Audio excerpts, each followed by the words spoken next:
Esta experiencia me la compartió una oyente llamada Andrea, quien vive en Barcelona, España. Me contactó después de años de guardar silencio sobre lo que le pasó cuando heredó un objeto de su abuela fallecida. Si tú también has tenido encuentros extraños con objetos antiguos o herencias familiares, comparte tu historia en los comentarios. A veces, estos objetos cargan con más de lo que podemos ver. Ahora, déjame contarte lo que Andrea descubrió sobre el espejo que cambió su vida para siempre. Me llamo Andrea Castillo y tengo 31 años. Hasta hace 3 años era una persona completamente escéptica. No creía en fantasmas, en maldiciones, en nada que no pudiera explicarse con la razón. Estudié arquitectura, trabajo en una firma respetable, vivo en un apartamento moderno en el centro de Barcelona. Mi vida era ordenada, lógica, predecible. Pero eso fue antes del espejo. Mi abuela Remedios murió en febrero de 2022, a los 87 años.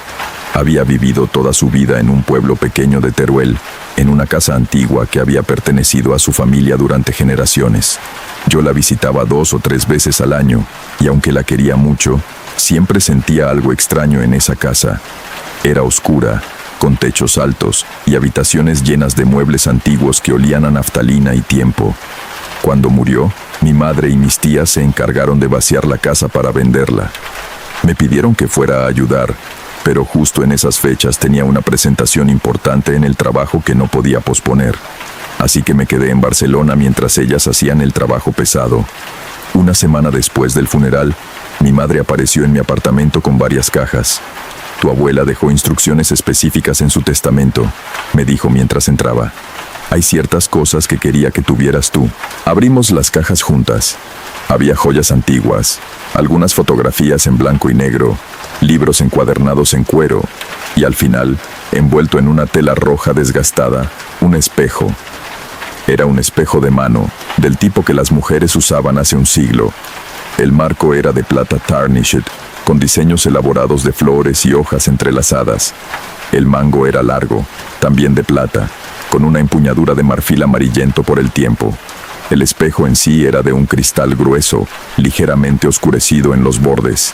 Este espejo ha estado en la familia desde hace más de 200 años, explicó mi madre. Tu abuela lo guardaba en su habitación, en el cajón de su mesita de noche. Nunca lo usaba, pero lo limpiaba religiosamente cada semana. Dejó escrito que tú debías quedártelo. ¿Por qué yo?, pregunté, girando el espejo en mis manos. Era pesado, mucho más de lo que esperaba. Mi madre se encogió de hombros. No lo sé, pero también dejó esto. Me entregó un sobre amarillento con mi nombre escrito en la caligrafía temblorosa de mi abuela. Lo abrí con cuidado. Dentro había una carta, escrita en la misma letra. Andrea querida, leía. Si estás leyendo esto, significa que he partido. Te dejo el espejo porque eres la más fuerte de todas mis nietas, la más racional. Pensé que tal vez tú podrías romper lo que yo no pude. El espejo no es solo un espejo. Lleva en nuestra familia desde hace generaciones, pasando de madre a hija, y con él viene una carga. No puedo explicártelo todo aquí, pero por favor, ten cuidado. No lo uses de noche, no lo mires demasiado tiempo. Y si empiezas a ver cosas que no deberían estar ahí, destrúyelo inmediatamente. Sé que esto suena como el delirio de una anciana, pero confía en mí, con todo mi amor. Tu abuela Remedios. Leí la carta 3 veces, sintiéndome cada vez más confundida. ¿Sabías algo sobre esto?, le pregunté a mi madre. Ella negó con la cabeza, pero vi algo en sus ojos. Miedo, tal vez. O recuerdo. Tu abuela siempre fue un poco supersticiosa, dijo finalmente. Probablemente solo quería asegurarse de que cuidaras bien el espejo. Es una antigüedad valiosa. Después de que mi madre se fue, coloqué el espejo en mi cómoda, junto con las otras cosas que había heredado. Lo miré durante un largo rato, tratando de entender qué había querido decir mi abuela. Parecía solo un espejo viejo. Hermoso, sí, pero solo un objeto. Durante las siguientes semanas, prácticamente me olvidé de él. Estaba ocupada con el trabajo, con mi vida. El espejo se quedó en mi cómoda, acumulando polvo, mientras yo seguía con mi rutina. Fue un mes después cuando decidí usarlo por primera vez. Era un viernes por la noche. Había tenido una semana agotadora y había salido con amigas a cenar y tomar vino. Llegué a casa alrededor de las 11, ligeramente mareada y de buen humor. Me quité el maquillaje, me puse el pijama, y cuando estaba a punto de meterme en la cama, vi el espejo en la cómoda. Recordé vagamente la advertencia de mi abuela sobre no usarlo de noche, pero el vino había debilitado mi sentido común. Además, ¿qué daño podría hacer? Era solo un espejo. Lo tomé y me miré en él. Mi reflejo me devolvió la mirada. Ojos cansados, piel enrojecida por el vino, cabello despeinado, normal, común, yo. Pero entonces, mientras seguía mirando, noté algo extraño. Mi reflejo no parpadeaba al mismo tiempo que yo. Era una fracción de segundo de diferencia, apenas perceptible, pero estaba ahí. Parpadeé deliberadamente, observando con atención. Mi reflejo parpadeó. Un momento después, el vino, pensé. Estoy borracha y estoy viendo cosas. Dejé el espejo de vuelta en la cómoda y me fui a dormir. Esa noche tuve sueños extraños. Soñé que estaba en la casa de mi abuela, pero vacía, sin muebles. Caminaba por los pasillos oscuros, buscando algo que no podía nombrar. Y en cada habitación había espejos, docenas de ellos colgando de las paredes, apoyados en el suelo. Y en cada espejo había alguien diferente mirándome. Mujeres que no conocía, con ropas de diferentes épocas. Todas me observaban con la misma expresión de tristeza y advertencia. Desperté con el corazón acelerado, sintiéndome extrañamente agotada a pesar de haber dormido 8 horas. El sueño se desvaneció rápidamente, como suelen hacer los sueños, dejando solo una sensación de incomodidad. Durante los siguientes días, intenté olvidar el incidente, pero empecé a notar cosas extrañas en mi apartamento. Objetos que recordaba haber dejado en un lugar aparecían en otro. Luces que juraba haber apagado estaban encendidas cuando volvía a casa.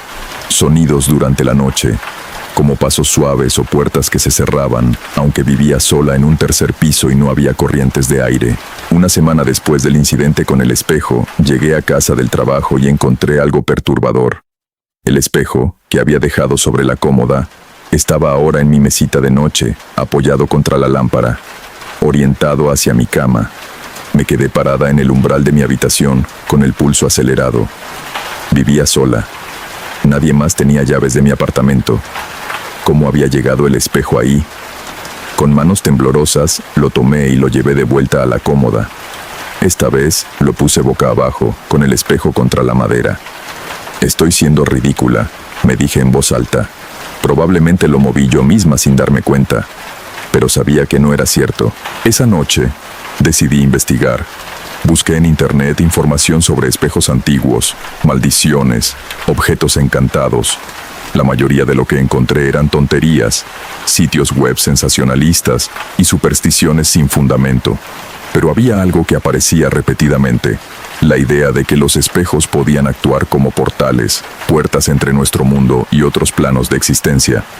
En particular, encontré referencias a espejos de bruja, espejos que habían sido usados en rituales de brujería y que supuestamente retenían las energías de esos rituales. La descripción mencionaba que estos espejos a menudo se pasaban de generación en generación en familias con tradiciones ocultas y que podían mostrar cosas que no deberían ser visibles. Recordé la advertencia de mi abuela: no lo uses de noche, no lo mires demasiado tiempo. Decidí que al día siguiente llamaría a mi madre para preguntarle más sobre la historia de nuestra familia. Tal vez había algo que no me había contado. Me fui a dormir, inquieta pero decidida a mantener la calma. A las 3 de la madrugada desperté. No sé qué me despertó exactamente. No había ningún ruido, ninguna luz inusual, pero mis ojos se abrieron de golpe, completamente alerta, con el corazón latiendo violentamente. Y entonces lo vi. El espejo estaba en mi mesita de noche de nuevo, pero esta vez estaba de pie, apoyado perfectamente contra la lámpara, orientado directamente hacia mi cara, y había algo en el reflejo. No era mi habitación, no era mi cara dormida.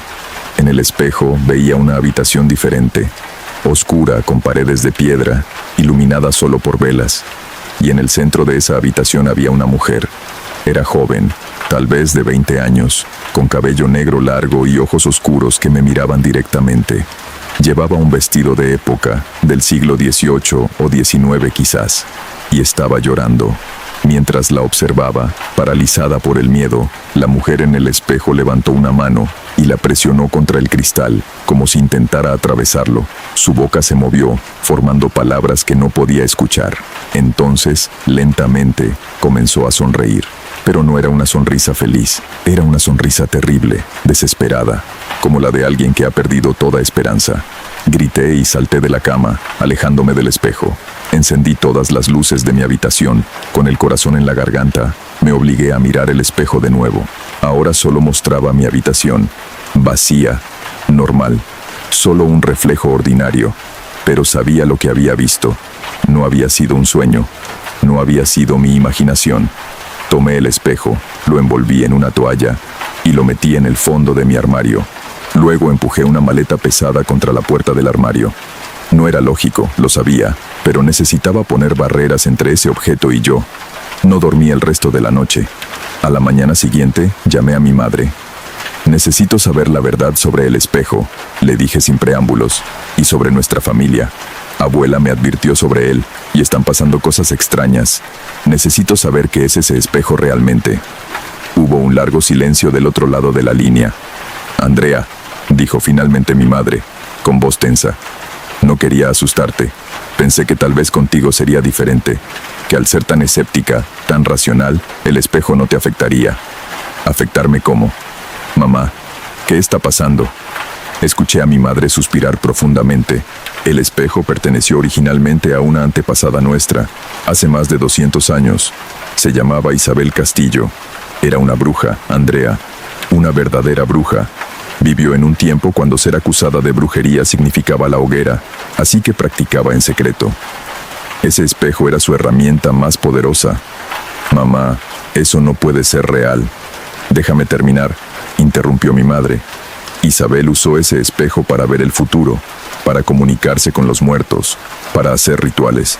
Pero algo salió mal. En uno de sus rituales, intentó contactar con algo que no debía, algo del otro lado. Y esa entidad la atrapó, la arrastró a través del espejo a donde sea que estos seres existen. Eso es una leyenda familiar, dije, aunque mi voz temblaba. Un cuento para asustar a los niños. Tu abuela lo vio, continuó mi madre. Cuando ella tenía tu edad, vio a Isabel en el espejo, la mujer del vestido antiguo. Isabel ha estado atrapada ahí durante 200 años, Andrea, y cada generación intenta escapar a través de alguien de su línea de sangre. Por eso el espejo se pasa de madre a hija. No es un honor, es una maldición, una prisión que tenemos que vigilar. Mi mente corría, procesando esta información absurda que, de alguna manera, encajaba perfectamente con lo que había experimentado. ¿Por qué yo?, pregunté. ¿Por qué abuela me lo dio a mí y no a ti o a mis tías? Porque tu abuela pensó que tú serías lo suficientemente fuerte para hacer lo que ella no pudo, respondió mi madre. Romper el espejo, destruirlo, liberar a Isabel o condenarla definitivamente, lo que sea que pase cuando el espejo se rompa. Nadie lo ha hecho antes porque tenían miedo de las consecuencias, pero el espejo se está volviendo más poderoso con cada generación, más activo, más peligroso. Pasé el resto del día investigando más, llamando a mis tías, hablando con un tío abuelo que recordaba historias que su propia madre le había contado. Todas las piezas empezaron a encajar. Nuestra familia había estado cuidando o siendo atormentada por este espejo durante generaciones. Esa noche tomé una decisión.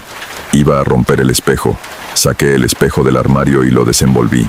A la luz de mi lámpara parecía inofensivo, solo un hermoso objeto antiguo, pero ahora sabía mejor. Llevé el espejo a la cocina y lo coloqué sobre la encimera. Busqué un martillo que tenía en mi caja de herramientas. Era simple. Lo golpearía hasta hacerlo añicos, barrería los restos y terminaría con esta locura de una vez por todas. Levanté el martillo. Por favor, no. La voz vino del espejo. Era suave, femenina, desesperada. Bajé el martillo lentamente y miré el espejo. Allí estaba ella de nuevo, Isabel, pero esta vez la veía con perfecta claridad. Era hermosa de una manera etérea, con rasgos delicados y ojos que habían visto demasiado sufrimiento. Por favor, repitió, si rompes el espejo, estaré atrapada para siempre en este vacío. No viva, no muerta, solo vacía. eternamente consciente, eternamente sola. Intentas poseerme, dije, tratando de mantener la voz firme. Intentas escapar usándome. No, dijo Isabel, y había lágrimas en sus ojos. Eso es lo que las historias dicen, pero no es verdad. No puedo escapar. El ritual que me atrapó es irreversible. Solo puedo existir aquí, en este espacio entre mundos. Y cada vez que el espejo se usa, cada vez que alguien me ve, puedo sentir el mundo real por un momento. Es lo único que me mantiene cuerda después de 200 años. No te creo, dije, aunque algo en su expresión me hacía dudar. Pregúntate esto, dijo Isabel, inclinándose más cerca del cristal. Si realmente pudiera poseerte, ¿por qué no lo he hecho ya? Has dormido con el espejo junto a tu cama. Has estado sola y vulnerable. Si tuviera ese poder, ya lo habría usado. Tenía un punto. Bajé el martillo un poco más. ¿Qué quieres entonces? Compañía. Respondió simplemente. Alguien que me vea, que me hable, que me recuerde que alguna vez fui real. El aislamiento es peor que cualquier tortura física. Durante décadas, generaciones, he estado aquí sola. Tu abuela me visitaba a veces, me hablaba, pero siempre con miedo, siempre brevemente. Necesito más. Necesito no estar sola. Era una petición triste, desesperada, y contra toda lógica, me encontré sintiendo lástima por ella. Si hago esto, dije lentamente, si acepto hablarte, mantenerte compañía, ¿prometes no intentar nada? ¿No intentar escapar? ¿No intentar hacerme daño? Lo prometo, dijo Isabel. No puedo escapar de todos modos. Solo quiero no enloquecer completamente en esta soledad. Tomé una decisión que probablemente era estúpida, pero algo en sus ojos, en su desesperación, me llegó.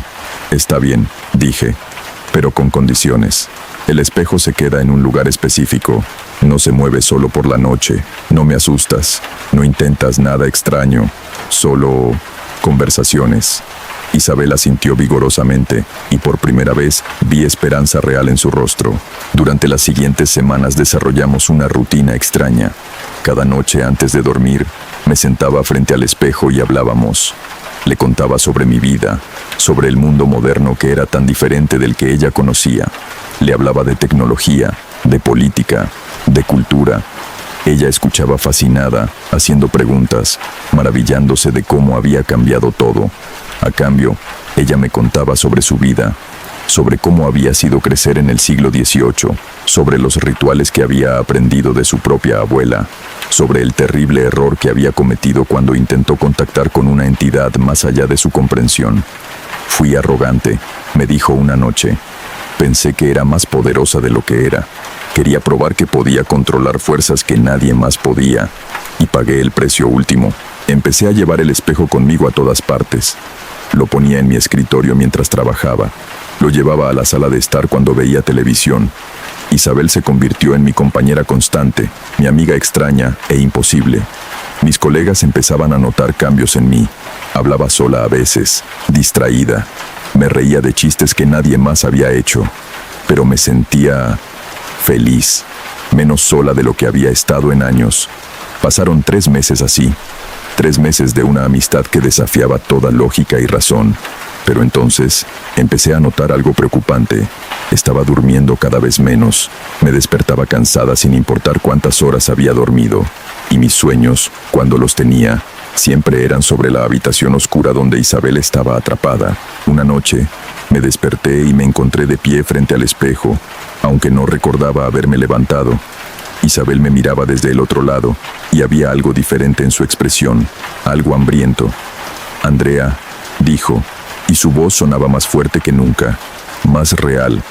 «¿Estás tan cerca? Puedo sentirte, puedo casi tocarte». «¿De qué hablas?», pregunté, sintiéndome mareada. «El vínculo entre nosotras», explicó Isabel, y ahora sonreía. «Cada vez que hablamos, cada vez que compartes tu vida conmigo, te acercas más a este lado del espejo, y yo me acerco más al tuyo. Pronto, muy pronto, podré cruzar». El horror me golpeó como agua fría. «Dijiste que no podías escapar. Prometiste que solo querías compañía». «No mentí», dijo Isabel. «No puedo escapar por mi cuenta. Pero si alguien me deja entrar voluntariamente, si alguien crea un vínculo lo suficientemente fuerte conmigo, entonces puedo cambiar de lugar con esa persona. Ellos toman mi prisión y yo tomo su libertad. No, susurré, retrocediendo. No, no, no. Lo siento, dijo Isabel, y parecía genuinamente arrepentida. Realmente me caes bien, Andrea. Eres amable y inteligente, pero he estado aquí 200 años. Ya no puedo soportarlo más. Necesito salir, incluso si eso significa condenarte a ti. Vi mi reflejo en el espejo comenzando a cambiar. Mi cara se volvía más pálida, más translúcida, y detrás de mí, en el mundo real, podía sentir una presencia materializándose. Con la adrenalina del pánico puro, me lancé hacia la cocina. Agarré el martillo que había dejado en un cajón semanas atrás, cuando había decidido no romper el espejo. «Andrea, no», gritó Isabel desde el espejo. «Si me rompes ahora, mientras el vínculo está activo, ambas quedaremos atrapadas en el vacío. Ninguna podrá existir en ningún plano». «Entonces así sea», grité de vuelta. Levanté el martillo y lo estrellé contra el espejo con toda mi fuerza. El sonido fue ensordecedor. No era solo el sonido de cristal rompiéndose, sino algo más profundo, más fundamental, como si la realidad misma estuviera grieteándose. Vi a Isabel gritar, su imagen fragmentándose en 1000 pedazos. Sentí algo desgarrándose dentro de mí, como si parte de mi alma estuviera siendo arrancada. Y luego, todo se volvió negro. Desperté en el hospital 3 días después. Aparentemente, mi vecina había escuchado el ruido y, al no recibir respuesta cuando golpeó mi puerta, llamó a la policía. Me encontraron inconsciente en mi cocina, rodeada de fragmentos de espejo, con cortes superficiales en las manos, pero por lo demás, ilesa. Los doctores dijeron que había tenido algún tipo de colapso nervioso, agravado por falta de sueño y estrés. Mi madre me llevó a su casa para recuperarme. Pasé semanas en una especie de niebla. Parte de mí sentía que algo fundamental había cambiado, que había perdido algo, aunque no podía identificar qué. Soñaba con Isabel cada noche, con su rostro fragmentándose en el espejo, con su grito silencioso. Lentamente, muy lentamente, volví a algo parecido a la normalidad. Regresé al trabajo, a mi apartamento, a mi vida, pero hay cosas que nunca volvieron a ser iguales. No puedo mirarme en espejos por mucho tiempo sin sentir una inquietud profunda. A veces, solo por un segundo, creo ver a alguien más en mi reflejo. Una mujer con vestido antiguo y ojos tristes. Y hay momentos, especialmente de noche cuando estoy sola, en que escucho una voz susurrando desde ninguna parte y todas partes a la vez. Estamos juntas ahora, Andrea. Tú y yo, ambas atrapadas entre mundos, ninguna completamente viva, ninguna completamente libre. No sé si es real o si estoy perdiendo la razón. Los doctores dicen que es trauma, que mi mente está procesando lo que pasó de una manera poco saludable. Estoy en terapia, tomo medicación, pero en el fondo, sé la verdad. Cuando rompí el espejo con el vínculo activo, no destruí la maldición, la transformé. Ahora Isabel no está atrapada en el espejo, porque el espejo ya no existe. Está atrapada en mí, o yo estoy atrapada con ella. Compartimos el mismo espacio, la misma existencia. A veces siento sus pensamientos mezclándose con los míos, sus recuerdos de 200 años de soledad sangrando en mis sueños. Y sé que ella siente lo mismo de mí. Mi abuela tenía razón al advertirme, pero se equivocó al pensar que yo podría romper la maldición. No la rompí, solo cambié su naturaleza, y ahora, por el resto de mi vida, llevaré a Isabel Castillo dentro de mí. Una presencia constante, un susurro eterno, un recordatorio de que algunos objetos no deberían tocarse, algunas puertas no deberían abrirse, y algunas prisiones están diseñadas para nunca ser rotas. Esa es la historia que Andrea compartió conmigo. Me escribió que todavía hoy, 3 años después, siente la presencia de Isabel con ella. Dice que ha aprendido a coexistir con ella, aunque nunca será completamente ella misma de nuevo. Si alguna vez heredas un objeto antiguo de tu familia, especialmente uno que viene con advertencias, piénsalo 2 veces antes de ignorarlas. Comparte en los comentarios si alguna vez has recibido algo similar.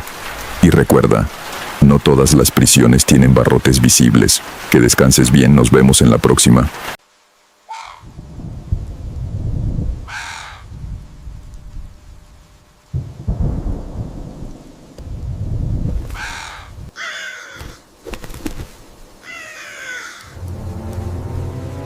Esta historia me la compartió una seguidora llamada Patricia, quien vive en Bogotá, Colombia. Lo que me contó sobre la niñera que contrató para cuidar a sus hijos es algo que cualquier madre trabajadora podría experimentar, y eso es precisamente lo que lo hace tan aterrador. Si alguna vez has dejado a tus hijos al cuidado de alguien y has notado cambios extraños en su comportamiento, cosas que no pueden explicar, déjalo en los comentarios. A veces confiamos en extraños para cuidar lo que más amamos, y no siempre sabemos realmente quiénes son. Esta es la historia de Patricia y los 3 meses que una desconocida estuvo en su casa cada noche, haciendo cosas que ninguna madre debería descubrir. Me llamo Patricia, tengo 35 años y soy madre soltera de 2 niños, Mateo de 7 años y Camila de 5. Su padre nos dejó cuando Camila tenía apenas 1 año y desde entonces he estado criándolos sola. Trabajo como enfermera en el Hospital San Ignacio en Bogotá. Es un buen trabajo, pero los horarios son brutales.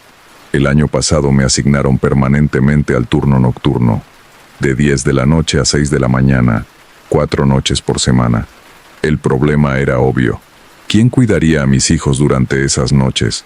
Mis padres viven en Cali, demasiado lejos para ayudar regularmente.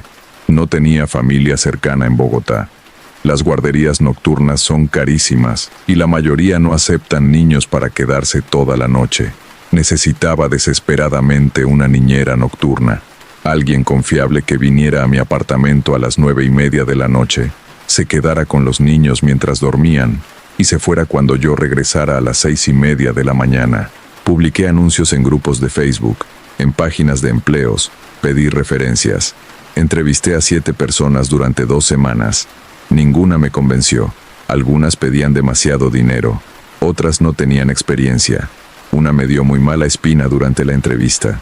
Estaba a punto de renunciar al trabajo cuando recibí un mensaje de una mujer llamada Elena Ruiz. Decía que tenía 15 años de experiencia como niñera, referencias verificables, y estaba disponible exactamente para el horario que necesitaba. La entrevisté un sábado por la tarde en mi apartamento. Elena tenía aproximadamente 55 años, cabello corto y gris, constitución delgada, voz suave. Vestía de forma conservadora y llevaba un rosario en el cuello. Hablaba de forma calmada y me miraba directamente a los ojos al responder mis preguntas. Me dijo que había criado 3 hijos propios, todos ya adultos, y que llevaba años trabajando como niñera porque le encantaban los niños, y la casa vacía la hacía sentir sola. Los niños me dan propósito, dijo con una sonrisa cálida. Especialmente los pequeños. Hay algo tan puro en ellos, ¿verdad? Revisé sus referencias. 3 familias anteriores, todas con comentarios positivos. La llamé a cada una. Todas dijeron que Elena era confiable, cariñosa, excelente con los niños. ¿Por qué ya no trabaja con ustedes?, le pregunté a una de las referencias.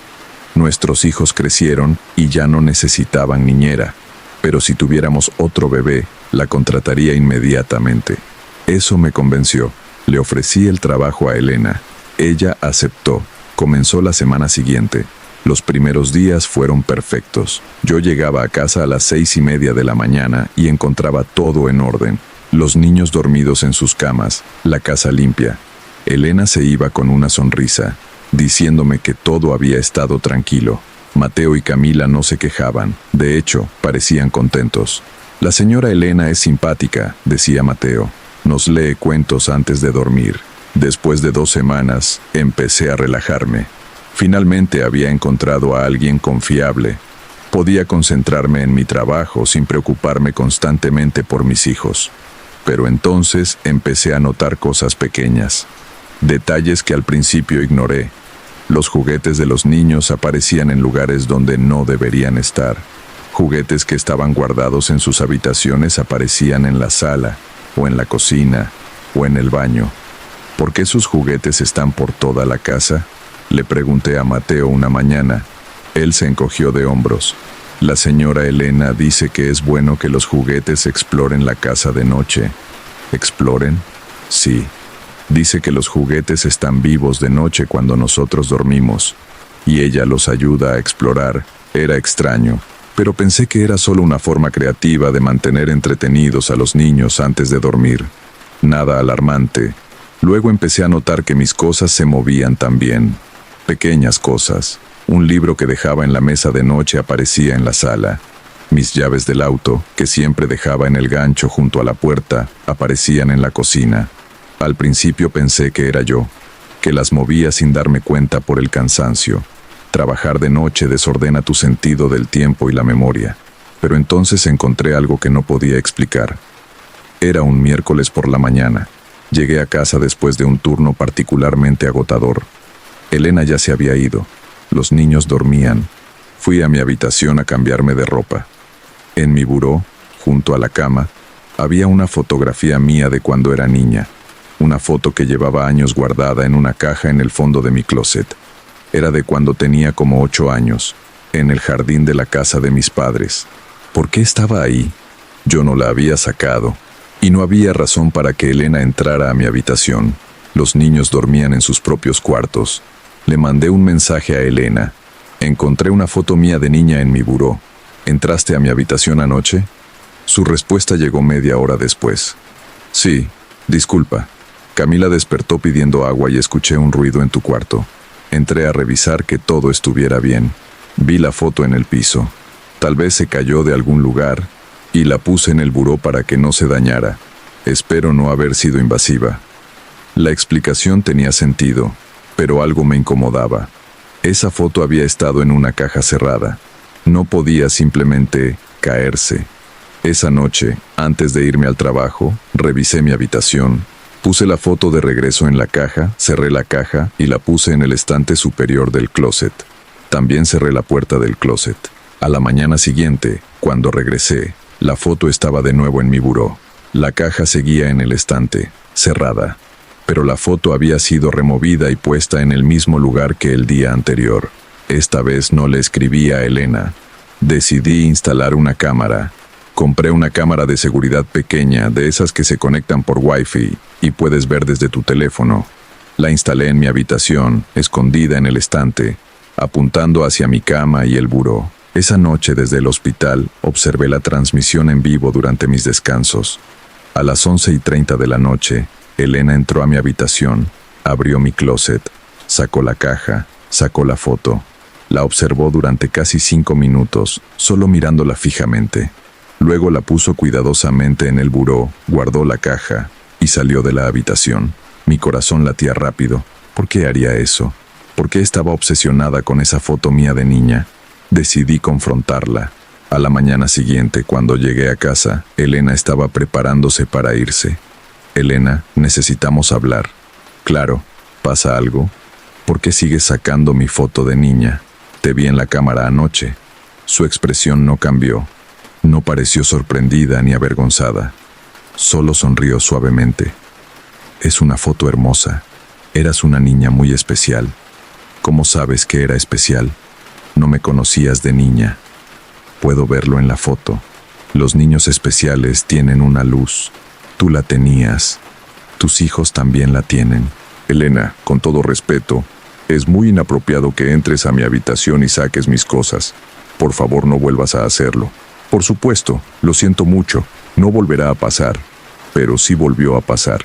Instalé cámaras en toda la casa, en la sala, en la cocina, en los pasillos, y lo que vi durante las siguientes noches me heló la sangre. Elena no solo entraba a mi habitación, entraba a las habitaciones de los niños mientras dormían, y se quedaba ahí, parada junto a sus camas, mirándolos durante horas. No los tocaba, no hacía nada amenazador. Solo se quedaba ahí, completamente inmóvil, observándolos dormir.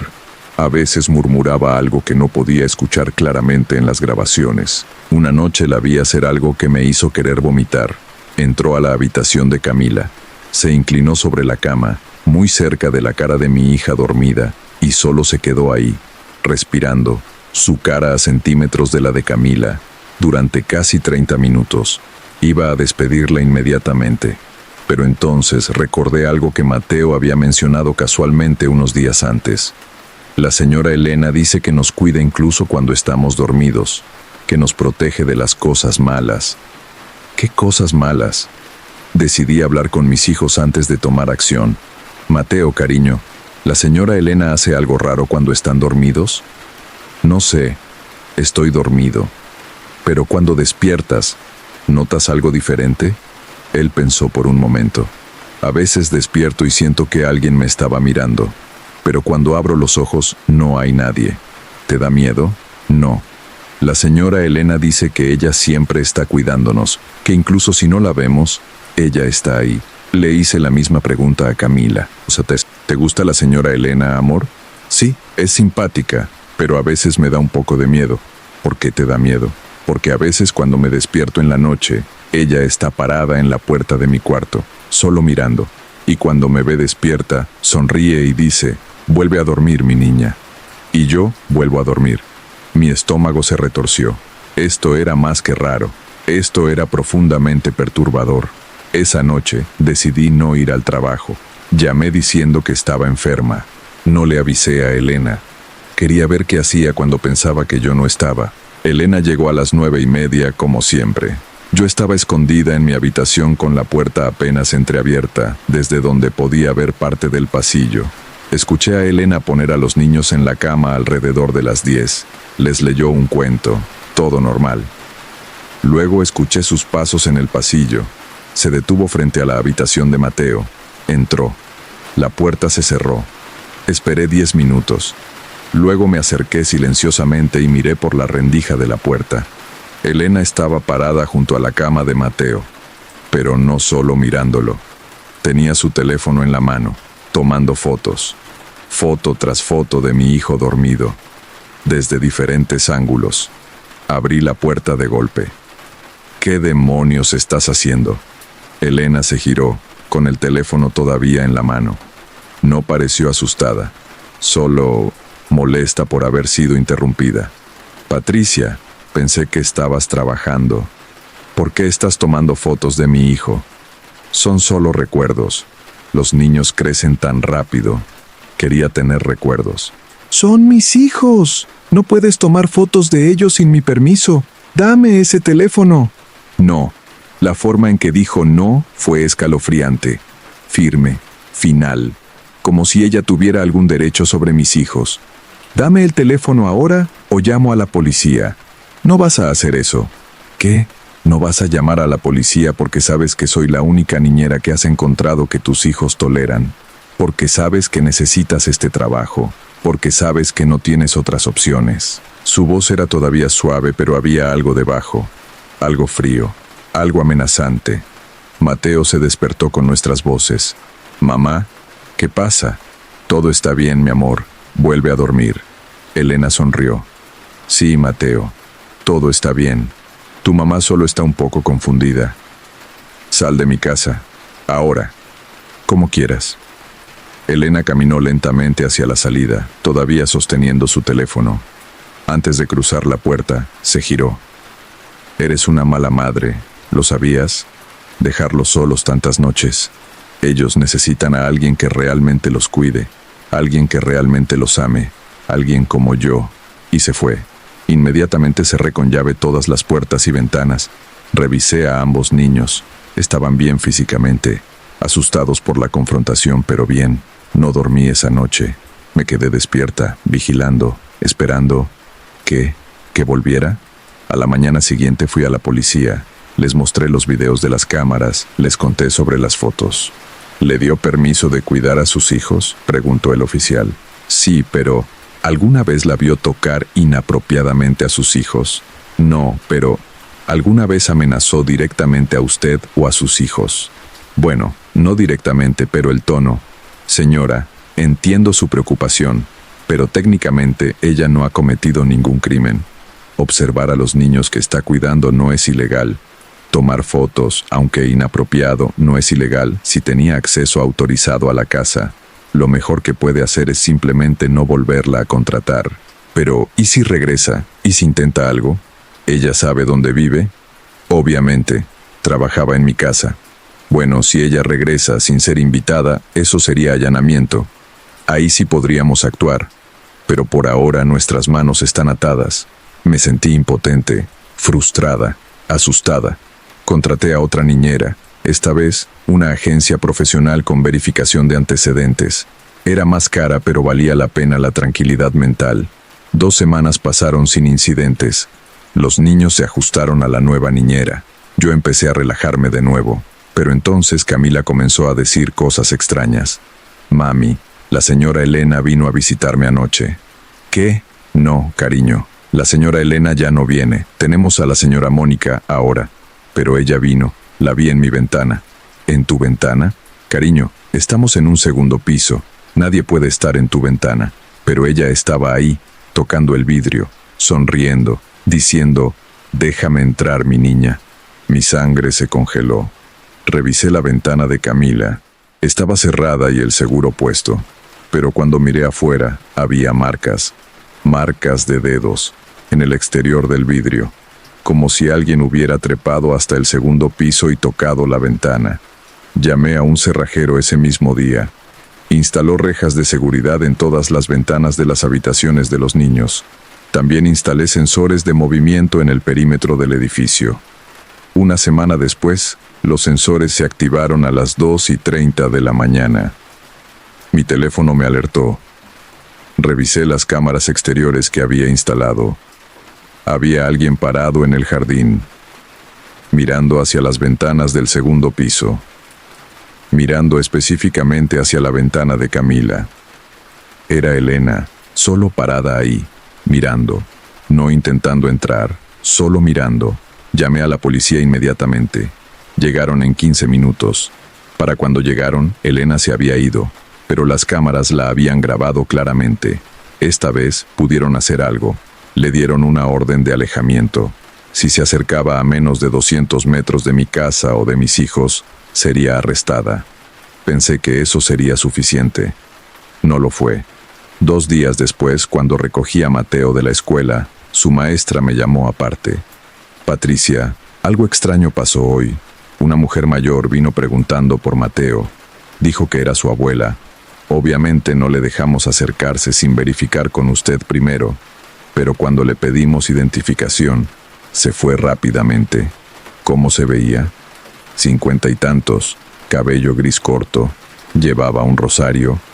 Elena había intentado llevarse a mi hijo de la escuela. Eso fue suficiente. Hablé con mi supervisor en el hospital. Le expliqué la situación, omitiendo los detalles más perturbadores. Logré cambiar mi turno. Ahora trabajo de día. Gano menos dinero, pero puedo estar con mis hijos por las noches. Han pasado 4 meses desde que despedí a Elena. Nos mudamos a un apartamento diferente en un barrio diferente. Los niños cambiaron de escuela. No he vuelto a ver a Elena. Los sensores nunca se han vuelto a activar. Las ventanas permanecen intactas. Pero Camila todavía dice que a veces, cuando está a punto de quedarse dormida, escucha una voz suave afuera de su ventana. Mi niña, déjame entrar. Solo quiero cuidarte. Reviso las cámaras. Nunca hay nadie ahí. Tal vez Camila lo imagina. Tal vez son pesadillas residuales de esa experiencia. O tal vez Elena encontró una forma de llegar a ella que las cámaras no pueden captar. No lo sé, y esa incertidumbre es lo que me mantiene despierta muchas noches, escuchando cada pequeño ruido, verificando cada sombra, asegurándome de que mis hijos estén a salvo, porque aprendí algo aterrador. Cuando invitas a un extraño a tu casa, cuando le das acceso a tus hijos, nunca sabes realmente quiénes son, nunca sabes qué quieren, nunca sabes hasta dónde llegarán, y una vez que se obsesionan, una vez que deciden que tus hijos les pertenecen, es casi imposible hacerlos desistir. Así que si alguna vez contratas a una niñera, investiga más que referencias. Confía en tus instintos. Y si algo se siente mal, aunque sea ligeramente mal, actúa inmediatamente. Porque para cuando las señales se vuelven obvias, puede ser demasiado tarde. Esa fue la experiencia de Patricia. Me dijo que todavía vive con miedo de que Elena aparezca algún día, que los niños van a terapia para procesar todo lo que vivieron. Si alguna vez has tenido que dejar a tus hijos con alguien y después descubriste cosas que te hicieron cuestionar todo, déjalo en los comentarios. La confianza que depositamos en las personas que cuidan a nuestros seres queridos es algo sagrado. Y cuando esa confianza se rompe, las cicatrices pueden durar años. Cuida a tu familia, verifica siempre y nos vemos en la siguiente historia. Que descanses bien.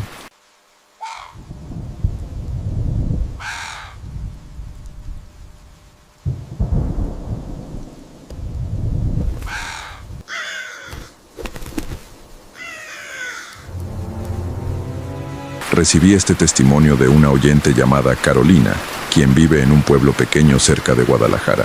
Lo que me contó sobre su experiencia cuando era niña me dejó pensando durante días. Si alguna vez has vivido algo inexplicable en tu infancia, algo que todavía te persigue hasta el día de hoy, me encantaría que lo compartieras en los comentarios. A veces estas memorias nos acompañan toda la vida buscando ser contadas. Ahora, déjame llevarte a una casa antigua en un pueblo olvidado, donde Carolina y su familia vivieron algo que ninguno de ellos ha podido explicar hasta el día de hoy. Me llamo Carolina y tengo 34 años. Lo que voy a contar sucedió cuando tenía 11, pero lo recuerdo con una claridad que me aterra. Hay cosas que la memoria debería permitirnos olvidar, pero esta no es una de ellas. Era el verano de 2001. Mis padres acababan de divorciarse y mi madre decidió que necesitábamos un cambio radical. Vendió nuestro apartamento en Guadalajara y, con ese dinero y sus ahorros, compró una casa antigua en un pueblo llamado San Isidro, a unas 2 horas de la ciudad. Decía que sería bueno para nosotros, más tranquilo, más económico, que podríamos empezar de nuevo. Yo no quería ir, tenía amigas en la ciudad, mi escuela, mi vida, pero no me dieron opción. Así que a finales de julio, mi madre, mi hermano menor Tomás, que entonces tenía 8 años, y yo nos mudamos a San Isidro. La casa era enorme, mucho más grande que nuestro apartamento. Tenía 2 pisos, 6 habitaciones, un patio trasero con árboles frutales y un sótano que mi madre dijo que usaríamos como bodega. Era hermosa, sí, pero había algo en ella que me incomodaba desde el primer momento. No puedo explicarlo. Era como si la casa te observara.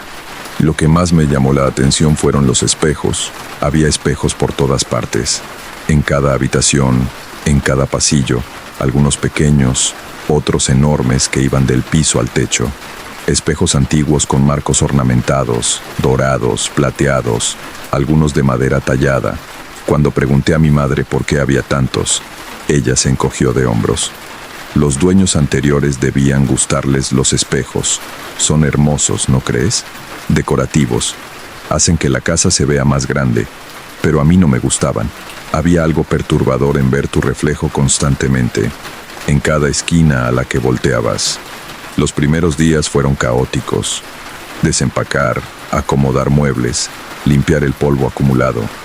La casa había estado vacía durante casi 2 años, según nos dijo el agente inmobiliario. Los dueños anteriores se habían ido abruptamente, pero no dio más detalles. Mi habitación estaba en el 2.º piso, al final del pasillo. Era espaciosa, con una ventana grande que daba al patio trasero. Y, por supuesto, tenía un espejo.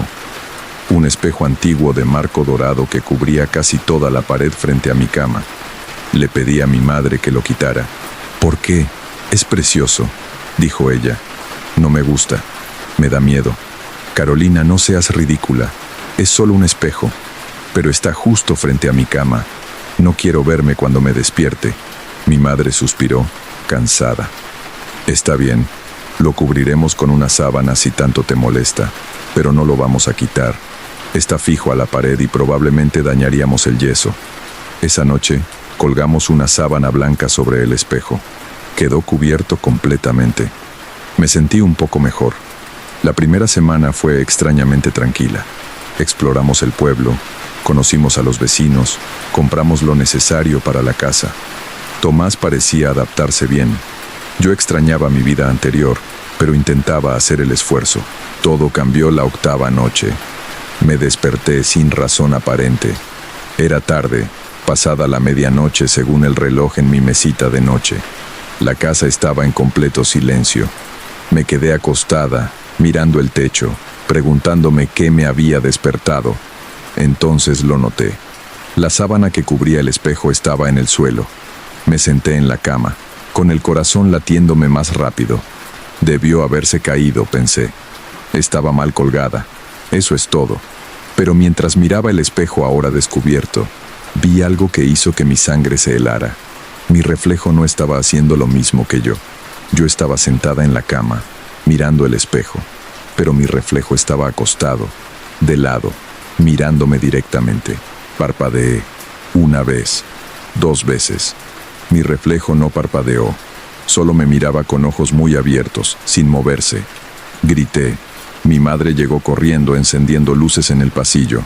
Entró a mi habitación, con el cabello despeinado y expresión preocupada.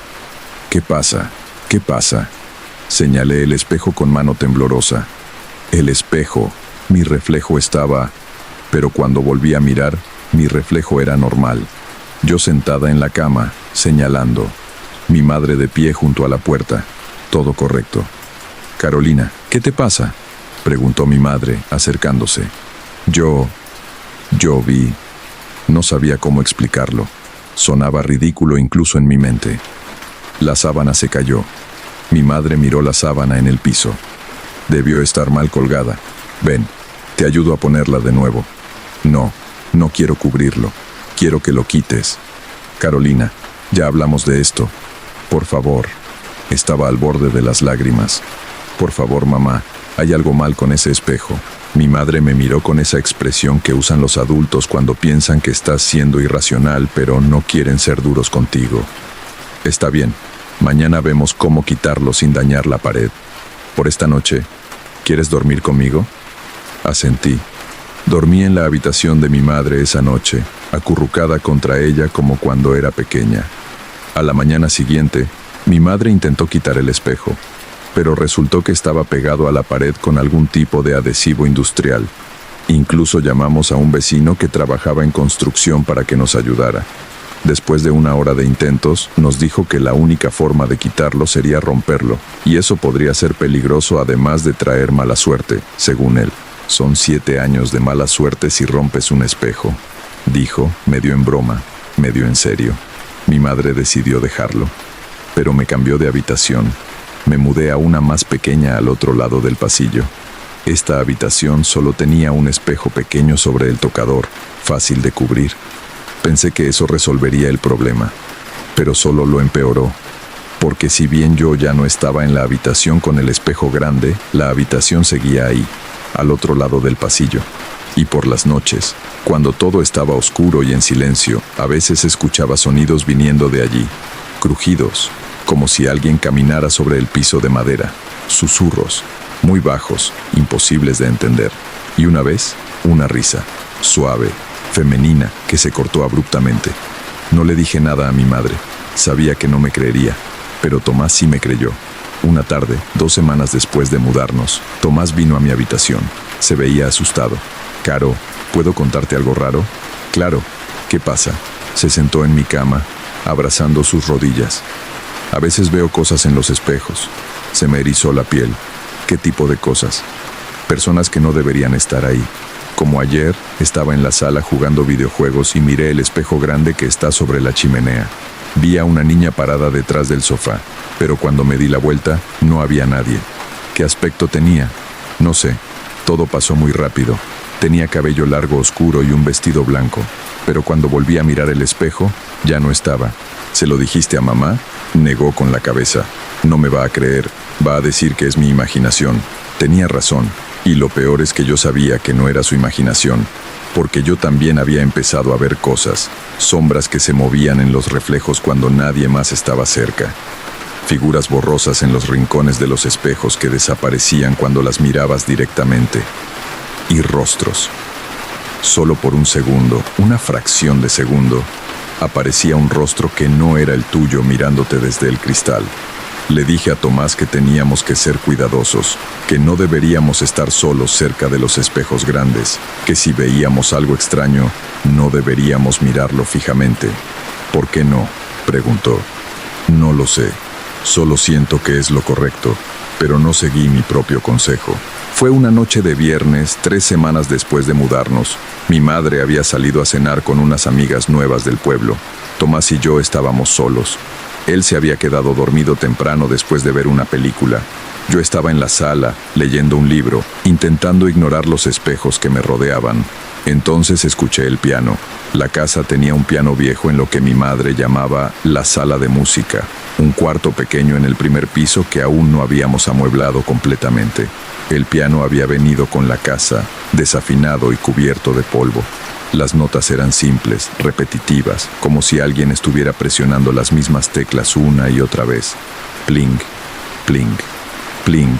Me levanté y caminé hacia la sala de música. La puerta estaba entreabierta, empujé lentamente y miré adentro. No había nadie tocando el piano.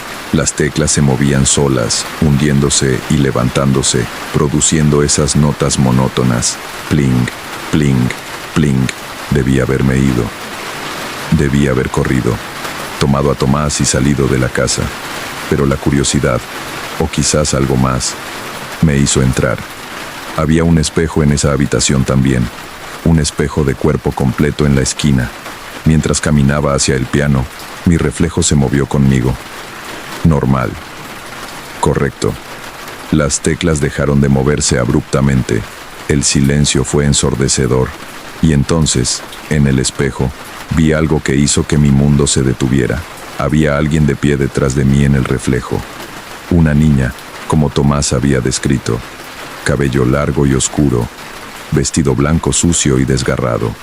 Estaba justo detrás de mí, tan cerca que podría haberme tocado el hombro. Me giré violentamente. No había nadie detrás de mí. Volví a mirar el espejo. La niña seguía ahí, en el reflejo. Ahora sonreía. Era una sonrisa horrible, demasiado ancha, demasiado amplia para su cara. Y entonces habló, no en voz alta. Sus labios se movieron en el reflejo y su voz resonó dentro de mi cabeza. Quiero jugar. Retrocedí tropezando con mis propios pies. Caí al suelo. El espejo estaba a unos metros de distancia ahora, pero podía ver claramente la escena reflejada. La niña estaba arrodillada junto a mí en el reflejo, acercando su cara a la mía. ¿Por qué no juegas conmigo? Llevo tanto tiempo sola. Aléjate, grité, mi voz rompiendo. Todos se fueron. Los de antes se fueron, pero ustedes se quedaron. Finalmente alguien se quedó. Me arrastré hacia atrás, hacia la puerta. La niña en el espejo me seguía, moviéndose con movimientos entrecortados, poco naturales, como una marioneta. No te vayas. Si te vas, me voy a enojar. No te va a gustar cuando me enojo. Llegué a la puerta. Me puse de pie y corrí.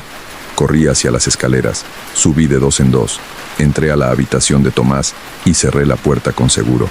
Tomás se despertó sobresaltado. «¿Caro? ¿Qué pasa?» «Tenemos que irnos de esta casa», dije entre jadeos. «Hay algo malo aquí, algo muy malo». Tomás se levantó de la cama, asustado por mi tono. «¿Qué viste?» «Una niña, en el espejo. Habló conmigo». «Tomás, no era mi imaginación, era real». «Te creo», dijo él rápidamente. «Te creo porque yo también la he visto más veces, no solo esa vez. La veo casi todas las noches en el espejo de mi habitación. A veces solo me mira, otras veces mueve los labios como si estuviera hablando, pero no escucho nada. Nos quedamos ahí, en su habitación, esperando a que mi madre volviera. Pero las horas pasaban y ella no llegaba. Intenté llamarla, pero su celular estaba apagado. Alrededor de las 2 de la mañana, escuchamos un golpe, luego otro y otro. Venía del pasillo. Sonaba como si alguien estuviera golpeando las puertas una por una, acercándose. Bang, bang, bang. Cada golpe más cerca, más fuerte. «Está viniendo hacia acá», susurró Tomás, con los ojos muy abiertos. Bang, bang, bang. La puerta de la habitación contigua. Bang, bang, bang. Nuestra puerta. Y entonces, silencio. Esperamos. 30 segundos. 1 minuto. 2 minutos. Nada. Y entonces escuchamos su voz. No dentro de nuestras cabezas esta vez. Era una voz real, viniendo del otro lado de la puerta. La voz de una niña pequeña, cantando. «Los niños buenos juegan conmigo. Los niños malos se tienen que ir. 1, 2, 3. ¿Quién se quiere esconder? 4, 5, 6. Los voy a encontrar». La canción continuó una y otra vez durante lo que pareció horas. Tomás y yo nos abrazamos, temblando, llorando en silencio. Finalmente escuchamos el auto de mi madre entrando al garaje, la puerta principal abriéndose, sus pasos en las escaleras. La canción se detuvo inmediatamente. Mi madre tocó nuestra puerta. Niños, ¿por qué están juntos? ¿Pasa algo? Abrí la puerta y me lancé a sus brazos. Mamá, tenemos que irnos de esta casa. Por favor, no podemos quedarnos aquí. Le contamos todo, cada detalle. Al principio pensó que habíamos tenido pesadillas compartidas, pero cuando vio lo aterrorizados que estábamos, lo serios que éramos, su expresión cambió. Voy a investigar sobre esta casa mañana, dijo finalmente. Pero por esta noche dormimos todos juntos en mi habitación. ¿De acuerdo? Asentimos. A la mañana siguiente mi madre fue al archivo municipal y al periódico local para investigar la historia de nuestra casa. Lo que encontró fue perturbador. La casa había sido construida en 1920 por una familia adinerada. En 1952 vivía ahí una pareja con su hija única, una niña de 7 años llamada Lucía. La madre era una mujer obsesionada con la belleza y la apariencia. Llenó la casa de espejos para, según ella, multiplicar la belleza. Pero Lucía nació con una deformidad facial, una malformación en su boca que le daba una apariencia perturbadora. Su madre, avergonzada, la mantenía encerrada en la casa. No iba a la escuela, no tenía amigos.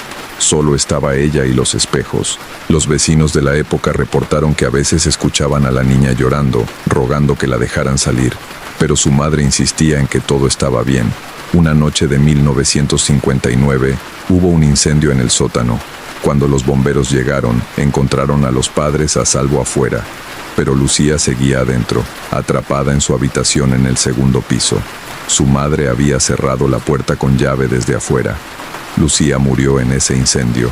Solo tenía 14 años. Los padres fueron investigados, pero nunca acusados formalmente. Se mudaron del pueblo y la casa quedó abandonada durante años. Desde entonces, había tenido varios dueños, pero ninguno duraba más de unos meses. Todos reportaban cosas extrañas, sonidos, apariciones, voces, pero los agentes inmobiliarios siempre minimizaban estos reportes, desesperados por vender la propiedad maldita. Cuando mi madre nos contó esto, supe que no podíamos quedarnos. Y para mi alivio, ella estuvo de acuerdo. Vamos a perder dinero, dijo.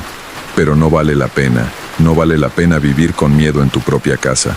Esa misma semana pusimos la casa en venta. Mientras tanto, nos fuimos a vivir con mi abuela en Guadalajara.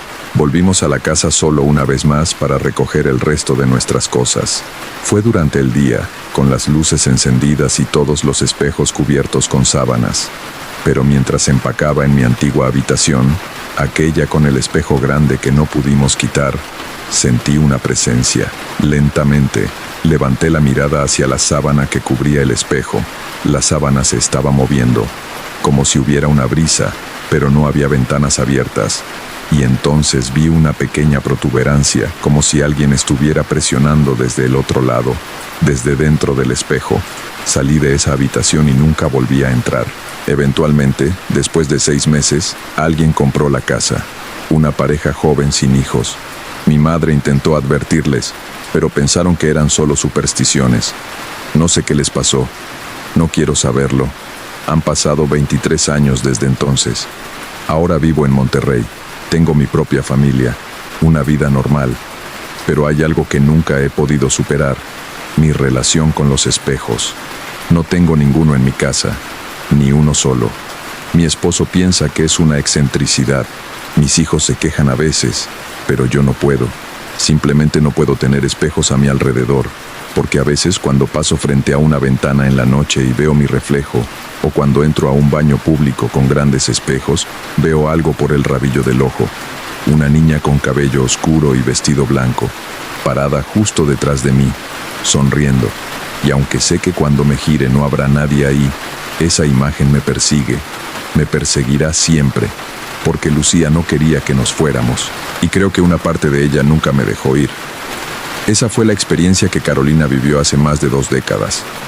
Me dijo que escribirla fue catártico, que quizás compartirla ayude a otras personas que han pasado por algo similar a sentirse menos solas. Si tú también tienes una historia sobre casas embrujadas, sobre espejos o sobre cualquier experiencia paranormal que te marcó, déjamela en los comentarios.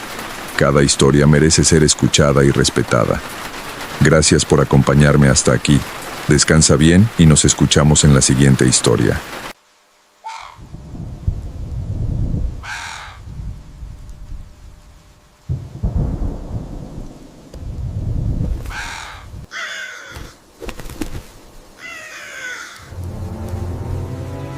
Esta historia me la envió Roberto, un seguidor del canal que vive en un pueblo pequeño de las montañas.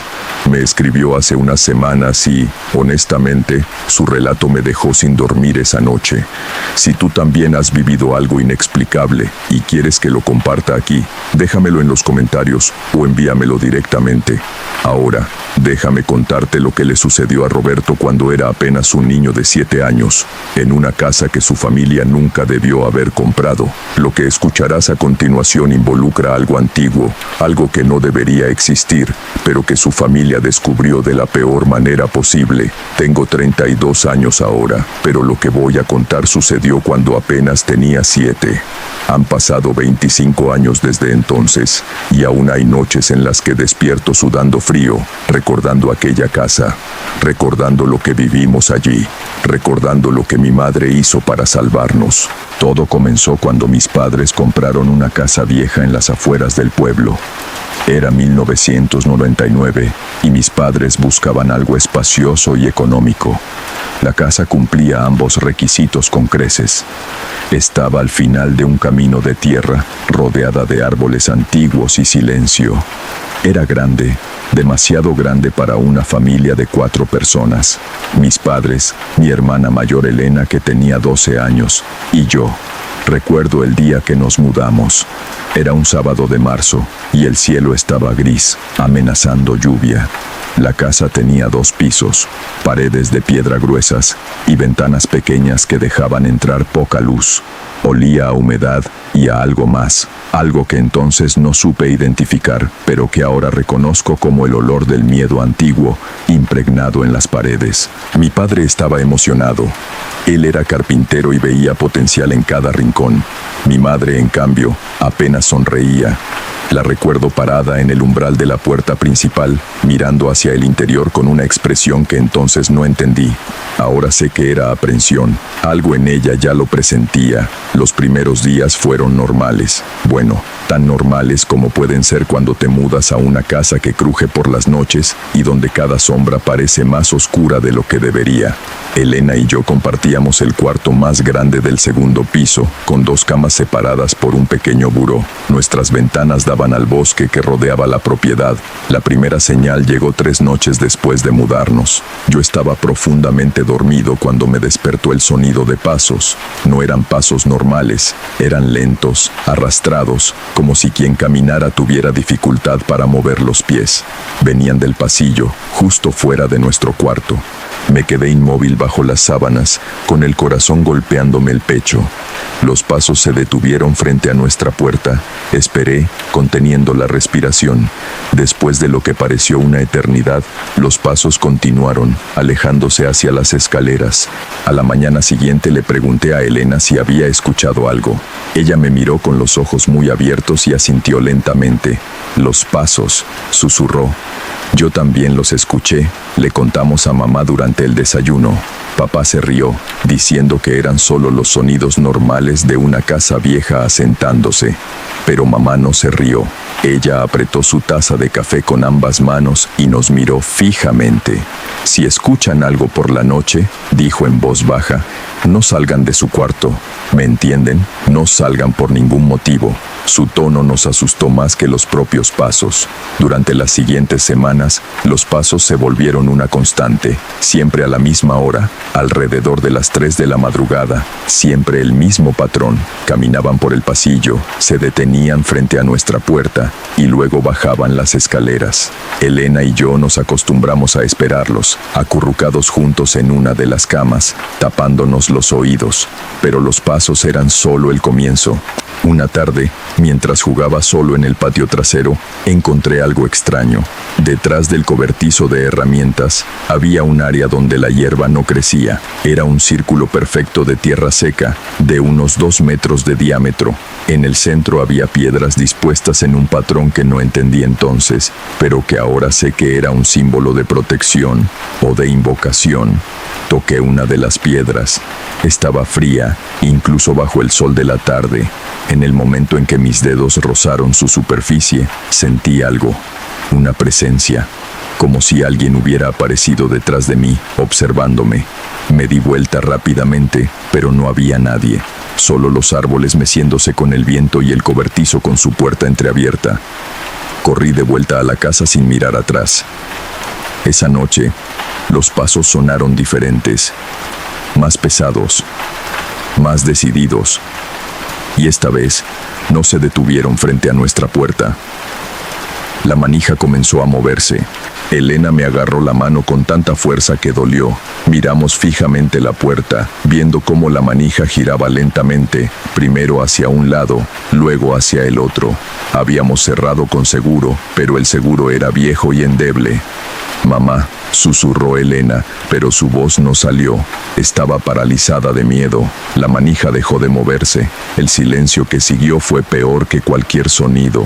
Podía sentir algo al otro lado de la puerta, algo que nos estaba evaluando, decidiendo qué hacer a continuación. Entonces escuchamos un rasguño, uñas o algo similar, deslizándose lentamente por la madera de la puerta de arriba hacia abajo. El sonido me puso la piel de gallina. Duró solo unos segundos, pero se sintió como horas. Finalmente, los pasos se alejaron, bajando las escaleras con la misma lentitud arrastrada de siempre.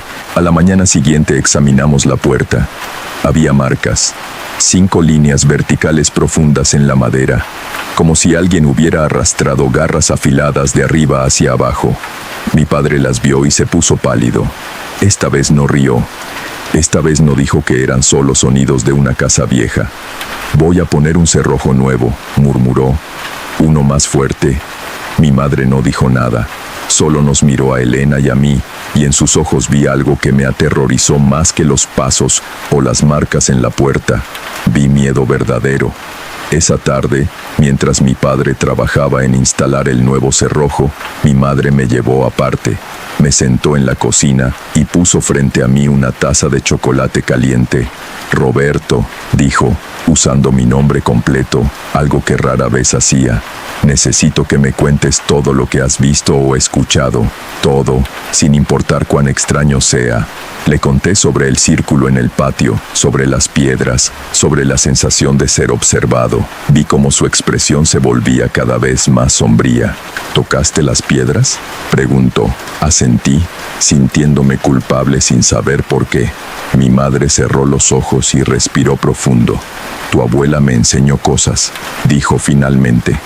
«Cosas que nunca pensé que tendría que usar. Cosas sobre protección, sobre cómo mantener alejado lo que no debería estar aquí». No entendí completamente lo que quería decir, pero asentí de todos modos. Esa noche, mamá nos puso a Elena y a mí pequeñas bolsitas de tela bajo las almohadas. Olían a hierbas y a algo dulce que no pude identificar. Nos dijo que no las abriéramos, que solo las mantuviéramos cerca. «Estas los protegerán», dijo, «pero tienen que hacer exactamente lo que les diga. Si escuchan pasos esta noche, no se muevan, no miren hacia la puerta y sobre todo, no respondan si escuchan que alguien llama sus nombres». «¿Llamar nuestros nombres?», preguntó Elena con voz temblorosa. «Puede intentar hacerlo», respondió mamá, «para que abran la puerta. Pero no importa cuán familiar suene la voz, no es real, ¿entienden?». Asentimos, aunque yo no entendía realmente. ¿Quién llamaría nuestros nombres? ¿Y por qué sonaría familiar? Esa noche lo descubrí. Los pasos comenzaron a la hora habitual, pero esta vez eran múltiples. No uno, sino varios pares de pies arrastrándose por el pasillo. Se detuvieron frente a nuestra puerta, y por un momento hubo silencio. Entonces escuché mi nombre. «Roberto». Era la voz de mi padre, pero mi padre estaba durmiendo en su habitación al otro lado del pasillo. Lo sabía porque había escuchado sus ronquidos antes de dormirme. Roberto, abre la puerta. Papá necesita hablar contigo. Elena me apretó la mano. Ella también lo estaba escuchando. Me mordí el labio para no responder, recordando las palabras de mamá. Roberto, por favor, papá está herido. Necesito que abras la puerta. La voz sonaba exactamente como mi padre. El mismo tono, la misma cadencia, pero había algo mal en ella. Algo que no podía identificar, pero que me hacía sentir náuseas. Elena, dijo otra voz. Esta era de mujer, joven, sonaba como mi hermana mayor, pero Elena estaba junto a mí, temblando. Elena, soy yo. Abre la puerta. Estoy asustada. Miré a mi hermana. Lágrimas corrían por sus mejillas, pero mantuvo la boca cerrada. Nos aferramos el uno al otro, apretando los ojos con fuerza.